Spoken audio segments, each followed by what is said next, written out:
सो है guys, this is प्रतीक और आज के वीडियो में हम जानने वाले हैं एक इम्पोर्टेंट टॉपिक डीएसए का जो है रिकर्जन। तो ये टॉपिक काफी ज्यादा इम्पोर्टेंट है गाइस डीएसए में, पर एक्चुअली में वो उतना हार्ड नहीं है जितना हार्ड इसको स्टूडेंट समझते हैं। सो गाइस, रिकर्जन का मीनिंग हम इजी वे में समझते हैं कि किसी भी फंक्शन अगर अपने आप को उस फंक्शन के स्कोप में कॉल करता है तो उसको कहते हैं रिकर्जन।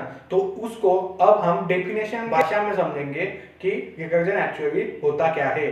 तो गाइस देखो कि any function which call itself is called recursive function. कोई भी फंक्शन जो अपने आप को खुद को कॉल करता है उसको कहते हैं रिकर्सिव फंक्शंस। तो अभी ये जो नोट है गाइस, ये काफी इंपॉर्टेंट नोट है। जैसे जैसे हम आगे पढ़ेंगे वैसे आपको ये नोट का जो मीनिंग है ये पता चलेगा।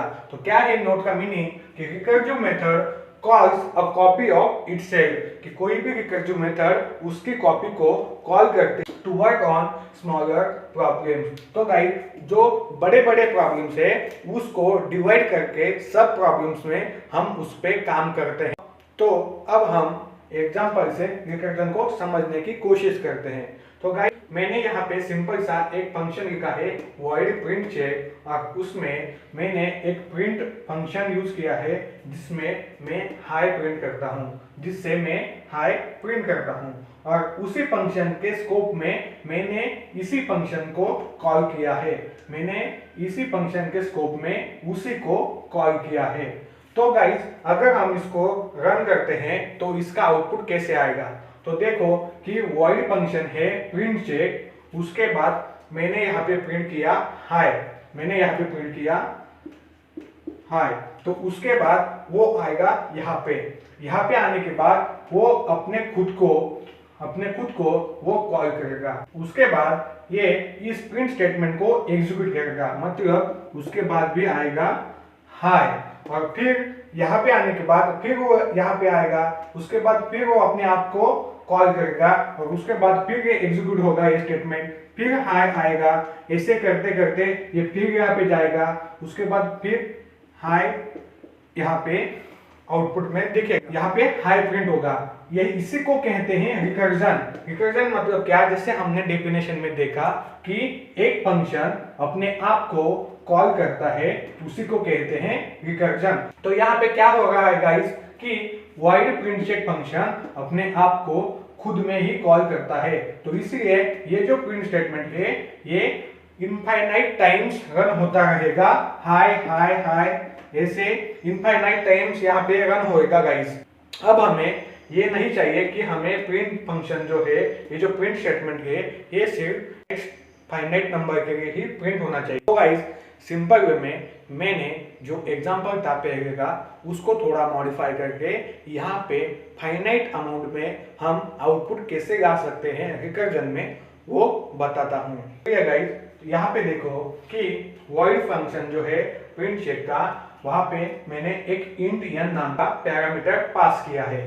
उसके बाद मैंने यहाँ पे एक इफ स्टेटमेंट यूज किया है कि अगर मेरा जो इनपुट है वो 0 से बड़ा है तो वो यहाँ पे चला जाए, अगर वो 0 के इक्वल हो तो यही से रिटर्न कर दे। हमें कुछ भी प्रिंट नहीं करना अगर हमारा इनपुट 0 है तो, पर अगर हमारा इनपुट 0 से बड़ा है तो मुझे प्रिंट करना है हाई।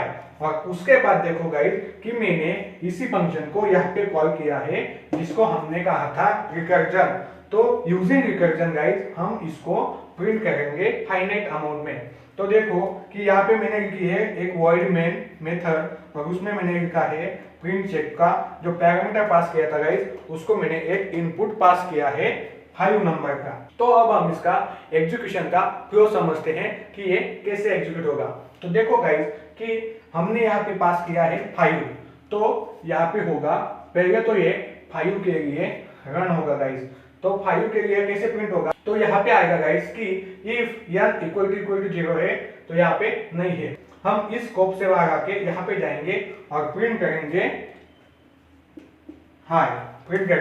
हाई। अब हमने 5 के लिए प्रिंट कर दिया, तो अभी प्रिंट चेक के लिए ये होगा 5 - 1 मतलब क्या कि यहाँ पे होगा 4, तो फिर से ये प्रिंट चेक को कॉल करेगा किसके लिए गाइस, अभी 5 का हो गया तो 4 के लिए कॉल करेगा। तो हम फिर से यहाँ पे जाएंगे, यहाँ पे फिर से चेक करेंगे n इक्वल टू 0 है क्या, तो 4 हमारा 0 है क्या, तो नहीं। हम फिर से इससे बाहर आके प्रिंट करेंगे हाई।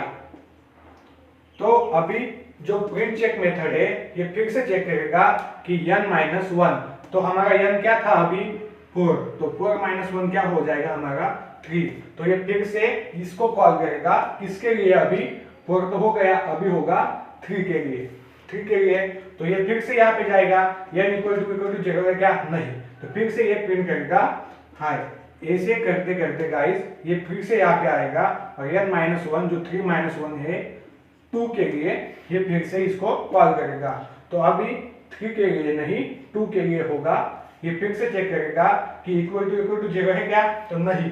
फिर से एक बार हाई प्रिंट करेगा, उसके बाद फिर ये n-1 करेगा, n क्या है 2, 2 - 1 होगा हमारा 1। तो फिर से ये कॉल करेगा 1 के लिए इस फंक्शन को।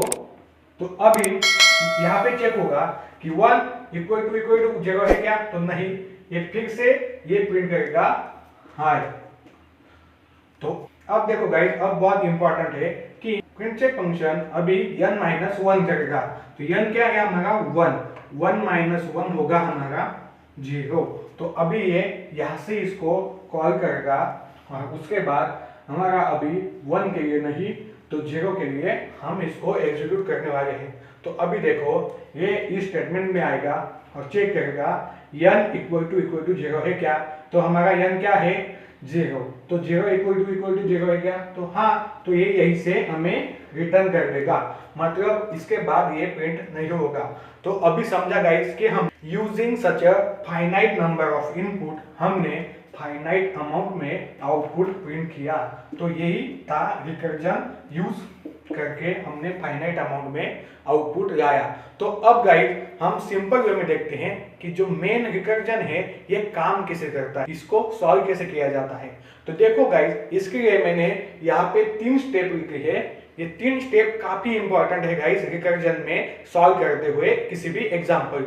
फर्स्ट केस देखते हैं गाइस कि find base case, find base case. तो किसी भी एग्जांपल में अगर बेस केस आपको फाइंड करनी है गाइस, तो मेरा एक सजेशन है बेस केस को अपने दिमाग में ऐसे बैठा लो कि बेस केस मतलब क्या, कि मिनिमम पॉसिबिलिटीज क्या हो सकती है किसी भी प्रॉब्लम के इनपुट की, किसी भी प्रॉब्लम के इनपुट की मिनिमम केस क्या हो सकती है।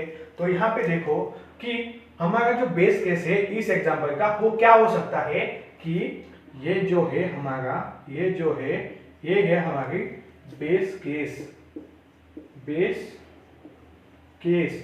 तो अब हमारी ये बेस केस क्यों हुई, क्योंकि जो मैंने बताया कि हमारा जो n है, जो इनपुट है, ये कम से कम क्या हो सकता है, कम से कम क्या हो सकता है, तो हो सकता है 0। इसलिए हमने यहाँ पे इसको माना बेस केस। तो अभी हमारे फर्स्ट केस तो हो गई। दूसरी केस क्या है कि फाइंड सब problem and find relation between problem and सब प्रॉब्लम। तो अब हमारा ये जो प्रॉब्लम है ये एक बड़े अमाउंट में प्रॉब्लम है, तो इसका सब प्रॉब्लम हमें फाइंड करना है और उन दोनों के बीच में क्या रिलेशन है ये भी हमें फाइंड करना है। सिंपल वे में मैं आपको बताता हूं कि अगर ये जो हमारा फंक्शन है इसको मैं लिखता हूं f ऑफ, मतलब फंक्शन ऑफ n, हाँ फंक्शन ऑफ n। तो अब हमें चाहिए कि हमारा जो n-1 है फंक्शन ऑफ n-1 है, तो वो हमें प्रिंट करना है कि यूजिंग n-1 हमें f ऑफ n चाहिए। तो हम कैसे ला सकते हैं, इसको हम कैसे सॉल्व करते हैं। तो ये देखो कि मैंने आपको अगर बोला कि मेरे पास n-1 है और मुझे f ऑफ n चाहिए, तो आप कैसे ला सकते हो। नहीं समझा तो मैं बताता हूं कि ये इस एग्जांपल को एज्यूम करके समझो कि मुझे f ऑफ n चाहिए यूजिंग f ऑफ n-1, और मैं आपके समझने के लिए लिख देता हूं कि प्लस मुझे चाहिए एक हाई स्टेटमेंट, हाई स्टेटमेंट।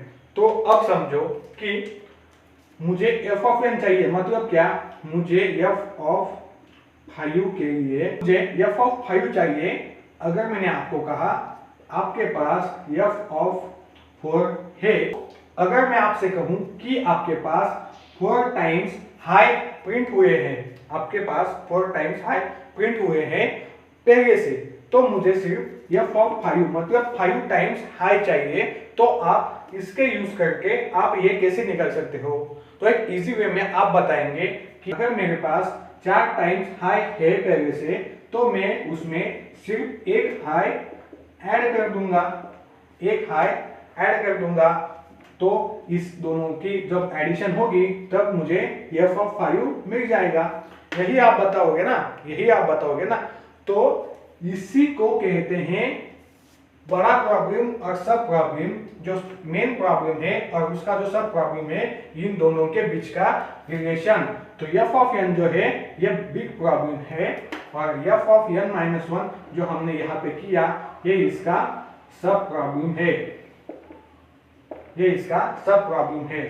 तो मुझे पता है यहाँ पे बहुत ज्यादा हमें समझ नहीं आया होगा, तो सिंपल वे में हम दूसरा एग्जांपल लेके बहुत ही ज्यादा आराम से समझते हैं दोनों। सो गाइज, अब हम देखेंगे इस क्वेश्चन के मदद से रिकर्जन कैसे काम करता है। तो गाइज, जैसे मैंने कहा था कि हम एक नए क्वेश्चन के साथ समझेंगे, तो यहाँ पे एक क्वेश्चन है गाइज कि find sum of numbers using recursion. तो गाइज, इस क्वेश्चन को सॉल्व करने के लिए मैंने यहाँ पे कुछ लाइन का कोड लिखा है गाइज। तो अब हम कोड को समझते हैं कि यहाँ पे मैंने क्या लिखा है कि इंट सम नाम का एक फंक्शन लिखा है गाइज मैंने, जहाँ पे एक इंट n नाम का मैंने पैरामीटर पास किया है। उसके बाद उसी फंक्शन के स्कोप में मैंने लिखा है एक इफ स्टेटमेंट, जहाँ पे एक कंडीशन दी हुई है कि n इक्वल टू 0 अगर हो तो हमें रिटर्न करो 0, तो हमें वहाँ से ही रिटर्न कर दो, मतलब हमें आगे कुछ प्रिंट करना ही नहीं है।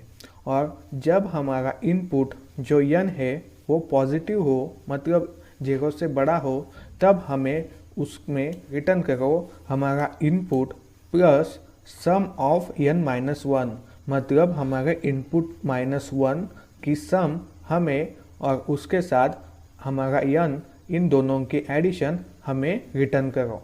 तो गाइज, मुझे पता है आपको ज़्यादा कुछ समझ नहीं आया होगा, इसलिए हम एक एग्जांपल के रूप से समझते हैं गाइज कि हमें निकालना है सम ऑफ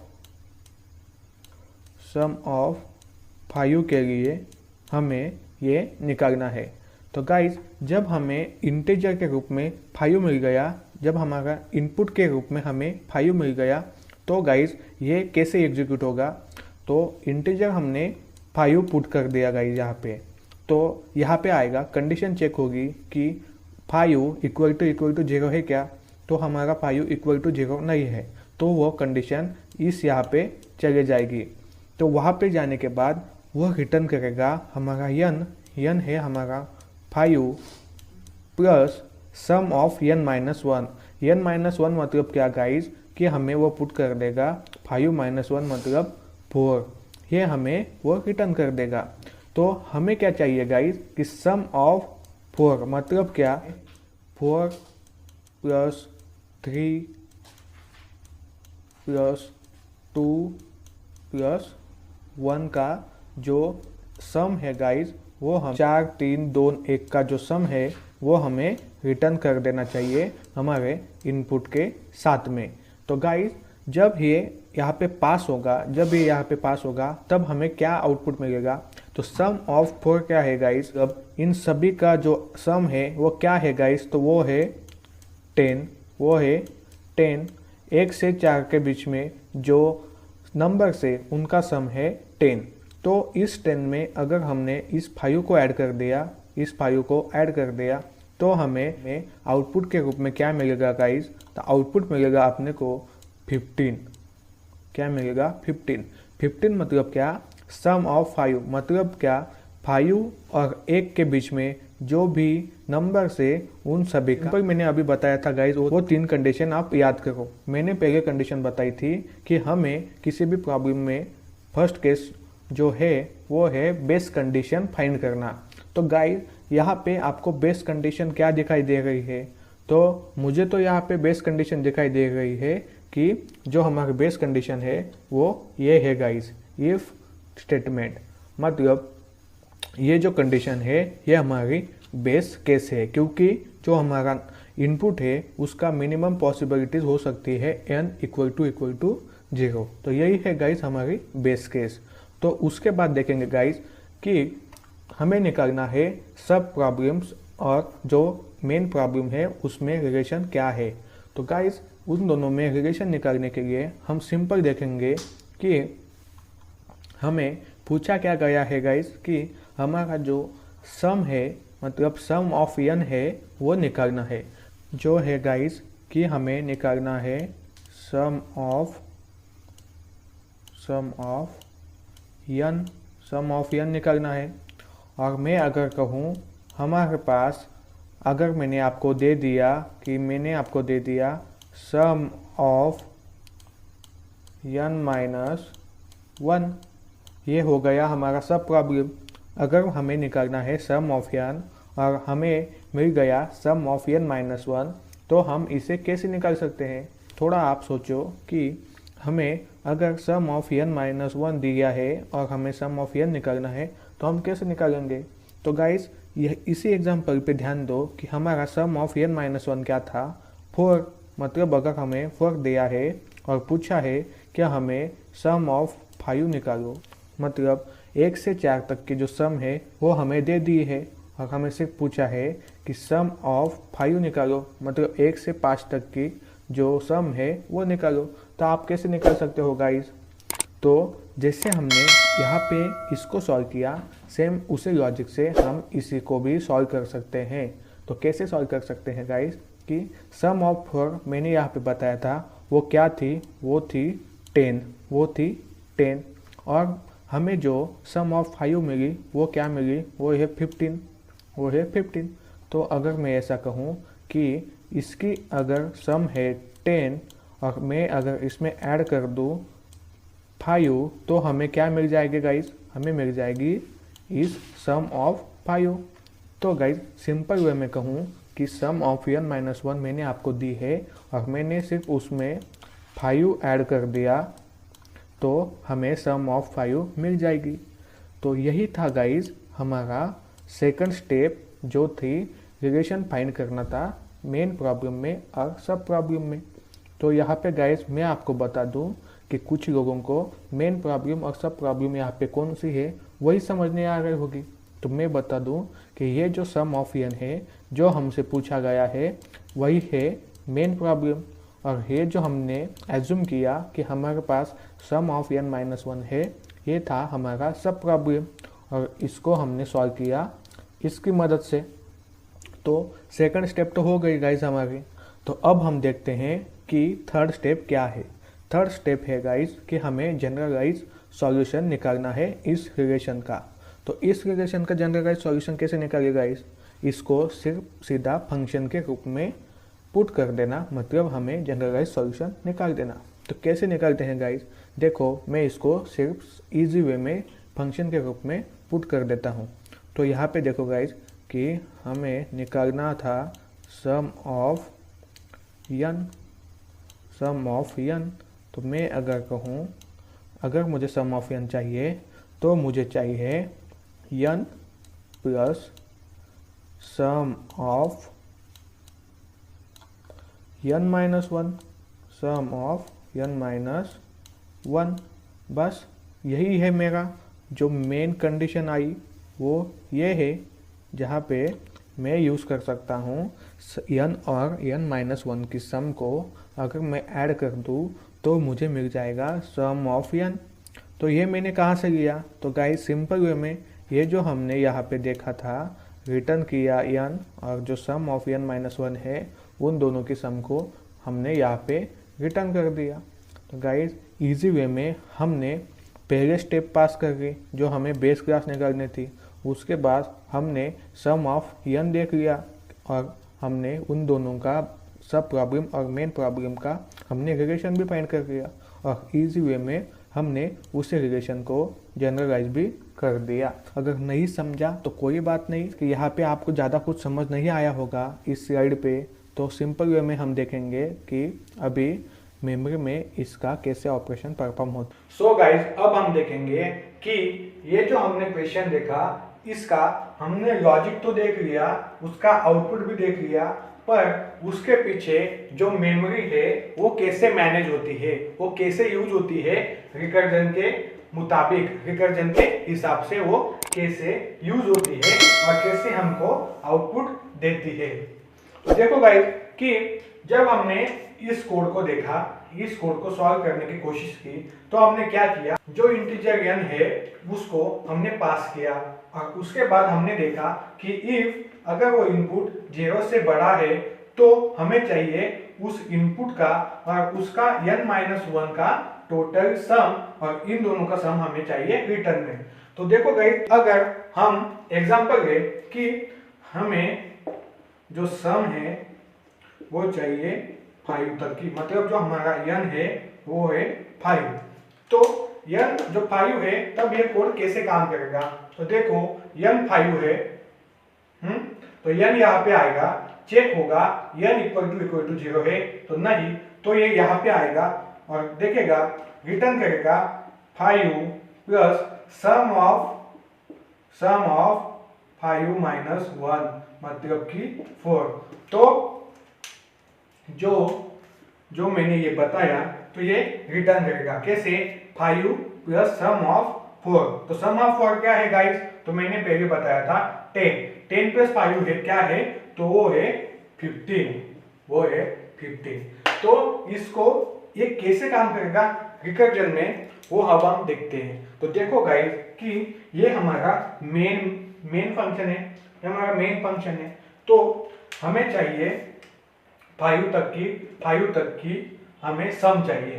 तो फर्स्ट जो एंटर होगा गाइस स्टैक में, जो ये स्टैक है इसमें जब एंटर होगा तो यहाँ पे आएगा गाइस, फर्स्ट जो होगा सम ऑफ 5। उसके बाद वो देखेगा कि हमें चाहिए n-1 मतलब सम ऑफ 4। तो ये सम ऑफ 4 काम किसे करेगा, उसके पीछे n-1 के लिए जाएगा जो होगा सम ऑफ 3। ऐसे करते करते ये जाएगा सम ऑफ 2, फिर जाएगा सम ऑफ 1। तो उसके बाद क्या आएगा गाइस, उसके बाद क्या आएगा, तो आएगा सम ऑफ 0। तो अब देखो कि हमें जो ये लॉजिकली का ये मेमोरी में काम कैसे करता है। जैसे मैंने बताया, पहले एंटर हुआ ये, और उसके बाद ये, इसके बाद आया ये, इसके बाद आया ये, और इसके बाद ए, और उसके बाद 0। तो अब देखो गाइस कि जब हम इनकी एडिशन के लिए इनको परफॉर्म करते हैं, इनको यूज करते हैं, तो ये कैसे रिटर्न होते हैं। जब हमने इसको 5 दिया तो हमने इसको रिटर्न किया ऊपर, इसको रिटर्न किया n के रूप में। तो देखो सम ऑफ 0 रिटर्न होगा 1 पे, सम ऑफ 0 रिटर्न, जब हमने इनपुट उसको 0 दिया, तो वो यहाँ पे रिटर्न करेगा 0। तो ये 0 रिटर्न कहाँ पे होगा, तो वो होगा उसके एक नंबर आगे मतलब क्या, सम ऑफ 1 में जो रिटर्न होगा तो क्या रिटर्न होगा, तो वो होगा 0। तो मतलब यहाँ पे क्या आया, 1 में क्या ऐड हुआ 0। अब समझा आपको कैसे हुआ, 1 में क्या ऐड हुआ 0। अब आप देखो कि जब हमारा 1 था यहाँ पे 1 = 0, तब ये जो 1 था वो रिटर्न क्या कर रहा था, 1। वो रिटर्न क्या कर रहा था यहाँ पे, यहाँ से तो वो यहाँ आ जाएगा, ये कंडीशन फॉल्स हो जाएगी, यहाँ पे आया तो रिटर्न क्या कर रहा था 1। तो यहाँ से ये जो 1 है ये 2 में रिटर्न होगा, मतलब 1 + 0 मतलब क्या, ये जो 1 है ये 2 में रिटर्न होगा। तो 2 में रिटर्न हुआ तो क्या हुआ, 2 + 1 मतलब कि 3 हुआ। और जब 3 हुआ तो 3 कहाँ पे रिटर्न होगा, तो ये जो 2 का है, ये 2 का रिटर्न कहाँ पे होगा, इस 3 में। तो इस 3 में रिटर्न हुआ तो क्या टोटल अमाउंट क्या रिटर्न होगी, 2 + 1 जो है 3। तो अगर इस 3 में ये 3 ऐड हुआ तो क्या हो जाएगा, 6, तो क्या हो जाएगा 6। समझ आएगा गाइस, थोड़ी बहुत तो आइडिया आपको आ गई होगी। तो अब देखो कि ये 3 रिटर्न होगा 4 में, ये 3 रिटर्न होगा 4 में। यहाँ पे हमने क्या रिटर्न किया 3। अब यहाँ पे हम 4 में क्या रिटर्न करेंगे, टोटल अमाउंट जो है 6, जो है 6। तो 4 + 6 क्या हुआ गाइस, तो वो हुआ 10, हुआ 10। तो अब देखो कि जो सम ऑफ 4 है उसका रिजल्ट कहाँ पे रिटर्न होगा, तो वो होगा सम ऑफ 5 में, सम ऑफ 5 में जो है हमारा n, जो है हमारा सम ऑफ 5 में कितने अमाउंट ऐड होगी गाइस, तो होगी 5 + 10, 5 + 10। यहाँ से 10 आ रहा है यहाँ पे, इसलिए 5 + 10। तो अब आप देखो कि 5 + 10 क्या होता है, 15 होता है, 15। अब हमारा यहाँ पे क्या चाहिए था हमको 15, हमको इसका आउटपुट क्या चाहिए था, n ऑफ 5 के लिए हमें आउटपुट क्या चाहिए था, तो चाहिए था 15, क्योंकि हमें 1 से 5 तक की एडिशन चाहिए थी। तो मेमोरी ने क्या किया, पहले तो ऐड किया सम ऑफ 5, उसके बाद 4, 3, 2, 1 और 0। 0 के बाद ये कंडीशन ट्रू हो गई, इसलिए लूप से बाहर चला गया। और उसके बाद जब रिटर्न करने की बारी आई तब 0 ने 1 को रिटर्न किया 0, 1 ने 2 को किया 1 और 2 ने 3 को किया 3। तो क्यों किया, ये जो पहले का 1 था वो इसमें ऐड कर दिया।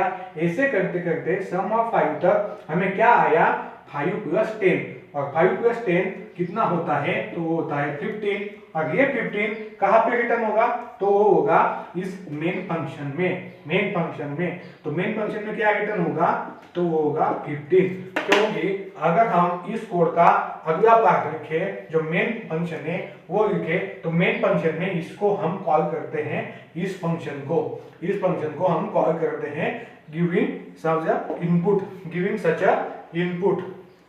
तो ये इनपुट हमने वहां पे लिखा, तो उसके बाद हम यहाँ पे रिटर्न करते हैं, रिटर्न करते हैं इस नंबर को, इस नंबर को।